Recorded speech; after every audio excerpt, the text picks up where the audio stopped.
Boa noite, povo de Deus. Estamos num lugar que ora, e aqueles que me conhecem sabem, devo de correr. Quem me conhece sabe que todas as vezes que eu começo a pregação, eu peço para a gente rezar mais um pouquinho. Porque quando a gente ora, a gente declara a nossa dependência a Deus. Jesus nos ensinou, né? Sem mim nada podeis fazer. Então a oração nos coloca nessa linha de raciocínio de Cristo, né? Dependência a Ele. Coloca a mão sobre ele em direção ao coração. Reza comigo. Senhor Jesus, muda a minha vida. Eu não quero ser igual. Eu permito que a força da sua palavra gere conversão na minha vida. Eu oro em nome de Jesus. Amém.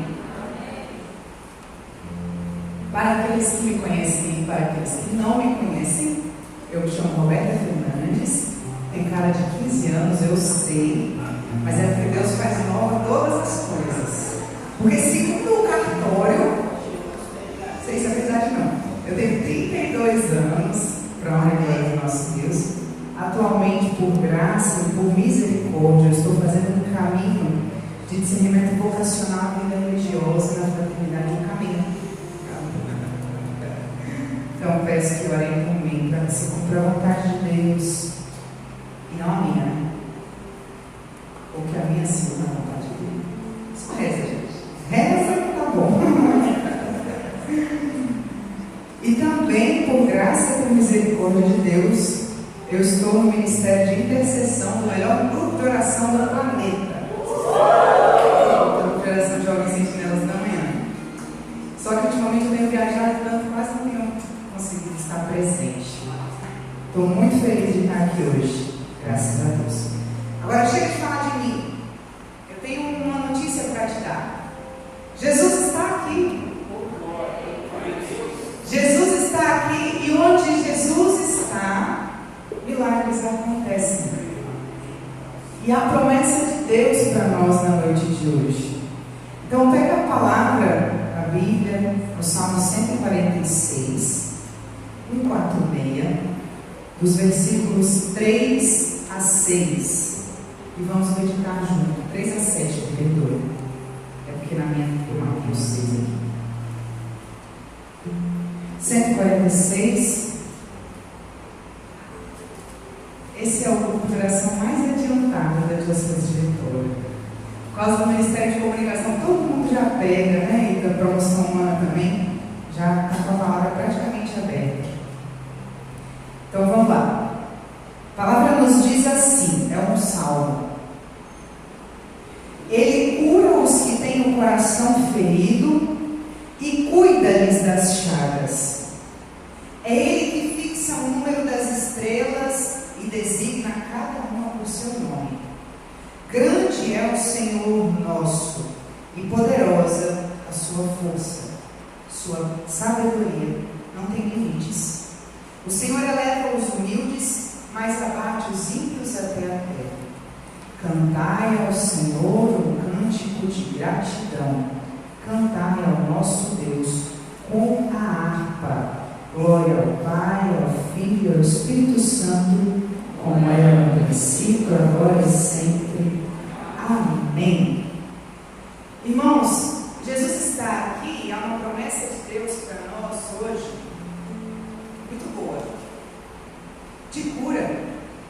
A Fernanda, no início desse grupo de oração, já começou a adiantar os feitos de Deus para nós nessa noite. O Senhor quer nos curar. E nós acabamos de ler no primeiro versículo desse salmo, em que exatamente isso é dito. Ele, o nosso Deus, cura os que têm o coração ferido e cuida-lhes das chagas. O contexto desse salmo, desse poema, ele foi escrito logo depois do exílio da Babilônia. Se você vê lá no título daqueles que têm a edição da Bíblia da Ave Maria, tem uma pista sobre esse contexto. Fala fala reconhecimento pela restauração de Jerusalém. O que foi o exílio da Babilônia? O povo de Israel foi exilado na Babilônia pelo rei Nabucodonosor. E nesse tempo de exílio, o povo foi escravizado, torturado, mulheres eram estupradas, o trabalho era desumano, muita dor havia no povo de Israel, muita dor. Só que graças a Deus, o povo saiu desse exílio da Babilônia e eles estavam reconstruindo a cidade. E esse salmo, ele então foi escrito com base nesse momento, nesse período, né, de reconstrução do templo de Jerusalém, do povo de Israel, das suas vidas. Havia muita ferida no coração daquele povo. Mas o que consolava cada uma daquelas pessoas era a promessa de cura de Deus. Que Deus era presente. E aí esse texto vai exaltando essa graça de Deus, essa presença de Deus, esse cuidado de Deus, essa cura de Deus. Só que quando nós lemos esse salmo hoje, essa palavra quer ser atualizada nas nossas vidas, na minha e na sua vida. E a cura que Deus quer realizar no meio de nós é por meio do seu Filho Jesus, nosso Senhor, que assumiu sobre si as nossas vidas e as nossas dores. E o tema dessa noite é exatamente a frase que insere Jesus nessa pregação. Repete comigo qual é o tema. Deixa Jesus curar o seu coração. Vira para a pessoa que está do seu lado e fala esse tema. Deixa Jesus curar o seu coração. Se tem esse verbo no início, deixa, é porque, irmãos e irmãs, o Senhor pouco ou quase nada pode realizar se nós não permitirmos. Ele quer realizar curas profundas em nós, curas interiores em nós, que só serão realizadas com a nossa permissão. Então, já no início dessa pregação, eu oro para que, no nome de Jesus, todos nós possamos permitir a ação do nosso Senhor nas nossas vidas hoje. Quando nós, então, pensamos na pessoa de Jesus que cura, nós precisamos entender como Jesus cura. Jesus fez muitas curas e nós temos elas escritas na Sagrada Escritura. E o interessante é que nesse tema, a moção é: deixa Jesus curar o seu coração, o meu coração. Há uma cura específica. Muitos estudiosos da Bíblia dizem que o coração é o núcleo da vida interior, é o núcleo da vida espiritual. É dele que provém os sentimentos que muitas vezes contaminam a razão e interferem no nosso comportamento. Então, com isso, nós já entendemos que Jesus quer realizar uma cura interior. Pensando em como Jesus curava fisicamente a tantos homens e mulheres que nós conhecemos na Sagrada Escritura, nós podemos afirmar que todas as curas físicas de Jesus tinham como princípio a cura interior. Toda a ação de Jesus em curar fisicamente as pessoas que passaram pela sua vida tinham como princípio e finalidade a cura interior. E é essa que Ele quer realizar em nós, a cura no nosso coração, núcleo do ser, núcleo do homem, núcleo da mulher. E também podemos afirmar que muitas curas interiores Jesus realizou e não necessariamente físicas. É só lembrar da samaritana, né? Jesus tem um encontro profundo com aquela mulher. E a cura que é realizada naquela mulher é interior, não física. Só que é tão profunda que aquela mulher sai e dá testemunho da graça de Jesus, da pessoa de Jesus. A cura interior nos transforma de dentro para fora. Se eu disse que o coração é o núcleo do homem, é a série dos sentimentos, nós precisamos olhar para dentro na noite de hoje para entender como está o nosso coração. Eu achei muito divino a moção que Deus ministrou ao seu coração sobre a raiva, né? estava aqui na hora do batismo no Espírito Santo pôde escutar o nosso irmão partilhar o sentimento que Deus dava era de uma chama. Se estiver errado, vai ser comigo.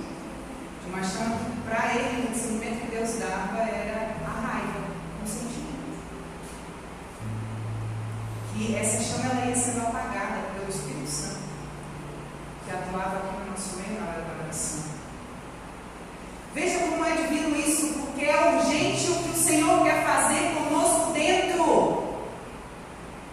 Quando nós olhamos para dentro, nós podemos perceber muitos comportamentos exteriores também, com uma raiz machucada interna. E como que o nosso coração é machucado? Como que o nosso interior pode ser ferido? Pelo pecado. O pecado tem um poder de machucar o nosso coração e de, com isso, gerar sentimentos ruins em nós que interferem nos nossos pensamentos e, consequentemente, nos nossos comportamentos. Porque o pecado traz um desequilíbrio para nós, para todo o nosso ser. Traz a mente aí. Pecados que te desestruturaram externamente, mas foi por causa da ferida interior do pecado que externamente você ficou desestruturado. Eu fiquei desestruturado.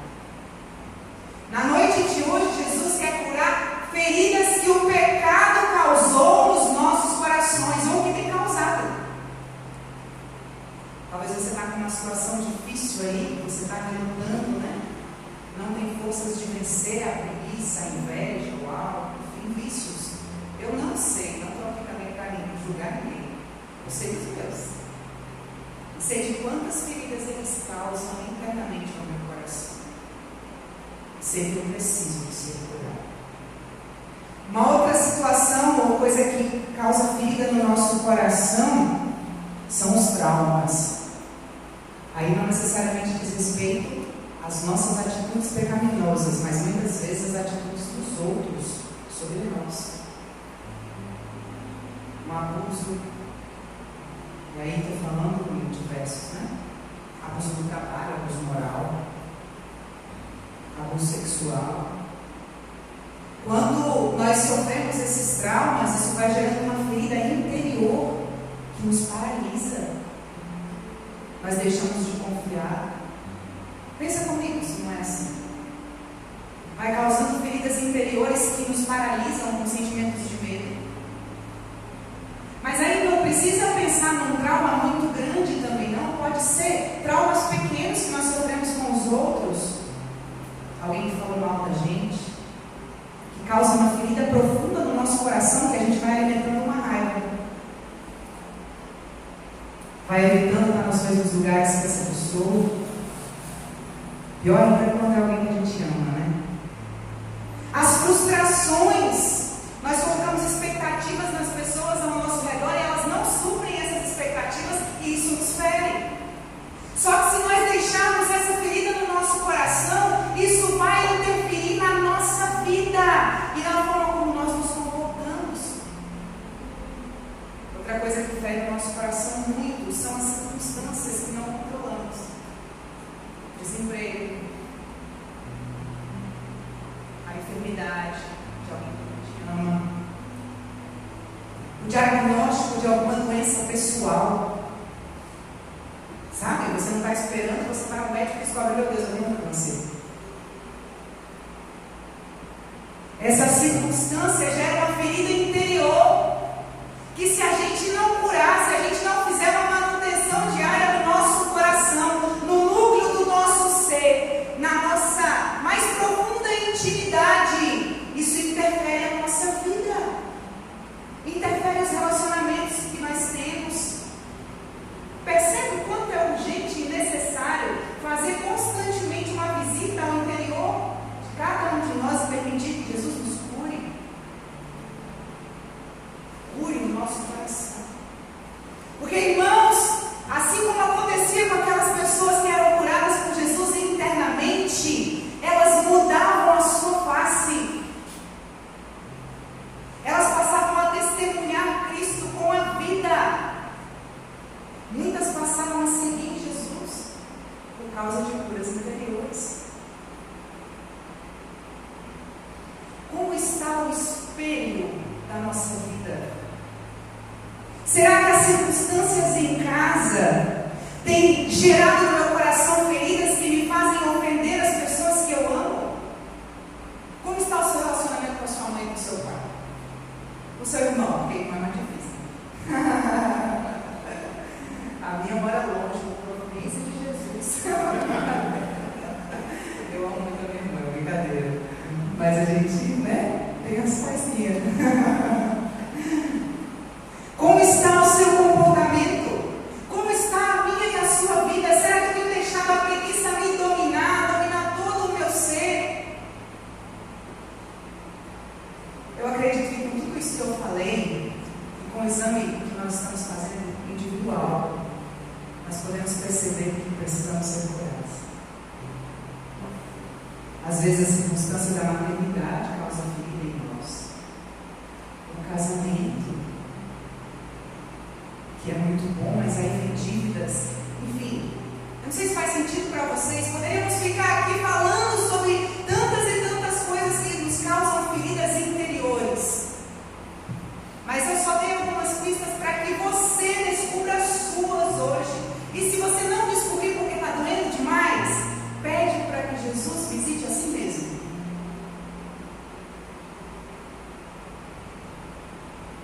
Jesus curou um cego, vários cegos, né? Mas hoje, quando eu rezava, vinha muito mesmo a passagem do cego de nascença, que foi curado por Jesus com saliva e barro. Sabem essa história? Jesus curou um cego Bartimeu, curou o leproso do Evangelho de hoje.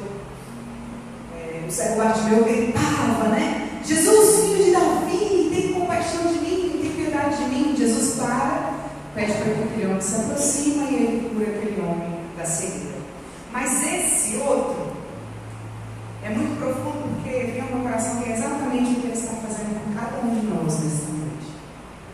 Esse outro vai dizer a história que Jesus passeava, andava no meio do povo, e ele pousou o seu olhar sobre o céu, que não falou nada, não gritou, não suplicou, mas uma coisa ele tinha: dor, enfermidade, sofrimento. A palavra diz que esse cego mendigava, ou seja, ele ficava à margem, né? E a passagem diz que Jesus se aproxima daquele homem, que Jesus cospe no chão, e que com a sua saliva e com a areia, com a poeira, ele faz o barro, esfrega nos olhos daquele cego, e ele diz para aquele cego: vai se lavar na piscina de Siloé. E aí diz que o cego fez todas as coisas que Jesus disse, e que quando ele voltou, ele estava curado. E quando Jesus me fazia meditar nessa passagem, ele me fazia pensar na perspectiva da saliva, do barro, enfim, que vai servir para a nossa oração também. Nós poderíamos olhar para o barro sob o ponto de vista da criação, né? Porque nós vemos na Sagrada Escritura que foi do barro que Deus fez o homem. Assim como a saliva na época tinha uma função terapêutica. Curioso, né? Mas também tem a perspectiva da miséria. E é essa que Jesus quer que a gente reflita hoje. O cuspe, né? Porque quando nós cuspimos, muitas vezes quando vemos algo que nos enoja, né? A boca enche de saliva, então... Quantas vezes essa atitude de cuspir para aquele homem era o que de novo renovava a sua condição? Quantas pessoas tinham nojo daquele homem que ficava à margem, mendigando, fedendo, abandonado? É sobre ele que Jesus pousa o olhar, assim como ele pousa sobre nós, e curando as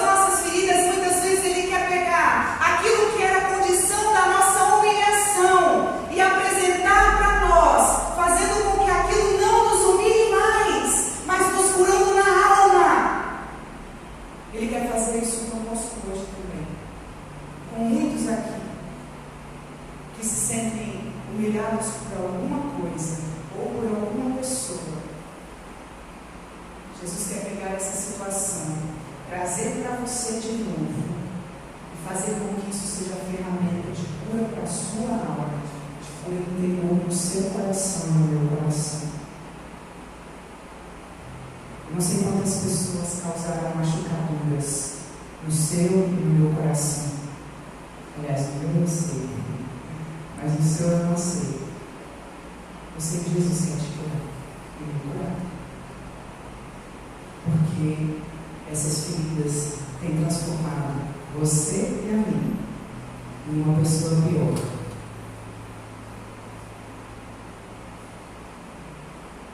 Vamos deixar Jesus curar? Ó, gente, vamos, até a porta continua. Eu queria pedir para o Roberto, Kelly, e quem mais fez a formação de cura e libertação, pode ficar uma música, Léo, mas é daí.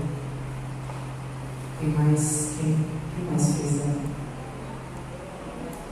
Bruno, Léo, Bruno? O Bruno que não veio. Desculpa, gente. Eu vou pedir para eles me ajudarem na oração, mas esse caminho que nós vamos fazer com Jesus, que eu disse no início dessa pregação que está aqui. Queria te convidar a fechar os seus olhos, colocar a mão no seu peito em direção ao coração e deixar Jesus fazer o resto. Fica de um jeito confortável, o melhor possível, para que Jesus entre no nosso coração, na nossa história.